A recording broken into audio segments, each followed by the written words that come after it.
چنانچہ اللہ کے دو رسول نوح علیہ السلام اور لوط علیہ السلام، ان کے گھروں میں ان کی بیویاں، لیکن جب ان کا اپنا عمل صحیح نہیں تھا تو رسولوں کی بیوی ہونا اس کے کسی کام نہیں آیا۔ حکم ہو گیا کہ داخل ہو جاؤ جہنم میں داخل ہونے والوں کے ساتھ۔ اسی طرح فرعون جیسا دشمن خدا، لیکن اس کے گھر میں جب ایک اللہ کی ماننے والی ہے، اللہ پر ایمان رکھنے والی ہے، مومنہ ہے، تو اس فرعون کی سرکشی کا کوئی اثر اس پر نہیں آئے گا۔ یہ اللہ کے ہاں اس کا اجر محفوظ ہے، اس کا بہت اونچا مقام ہے، اور روایات میں ہے کہ یہ حضرت مریم سلام علیہا کے ساتھ ان کو جگہ جو ہے ملے گی، اللہ نے وہ مقام عطا کیا۔ ایک تیسری شکل یہ ہے کہ خاتون خود بھی نیک طینت ہو اور اس کو ماحول بھی بہت اچھا ملے۔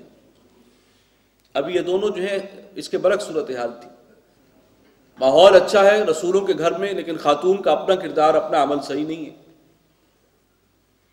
یا دوسری شکل یہ ہے کہ گھر ماحول بہت خراب ہے، فرعون کا گھر ہے، لیکن وہ عورت خود اللہ پر ایمان رکھتی ہے۔ تیسری ممکن شکل یہ ہے کہ ماحول بھی اچھا ہو، پرورش بھی اچھے ماحول میں ہوئی، اور وہ خاتون خود بھی نیک اور صالحہ ہو۔ اس کی مثال ہے حضرت مریم۔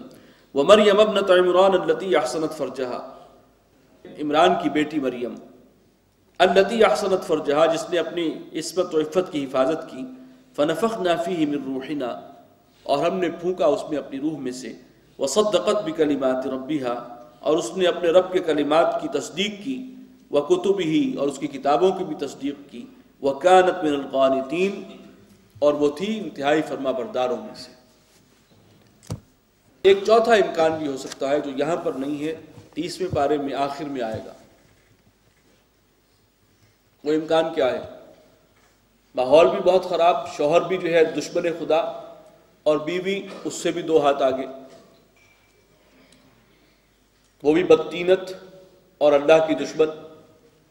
اس کی مثال ہے 30ویں پارے میں جو سورۃ اللہب میں آئی ہے، تبت یدا ابی لہب وتب ما اغنی عنہ مالہ وما کسب سیصلی نارا ذات لہب وامرأتہ۔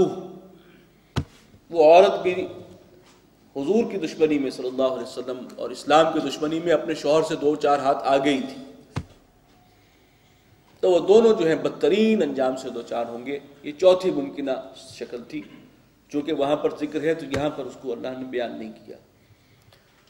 اللہ تعالیٰ ایمان کا نور عطا فرمائے اور ایمان کے عملی تقاضوں کو پورا کرنے کی توفیق عطا فرمائے۔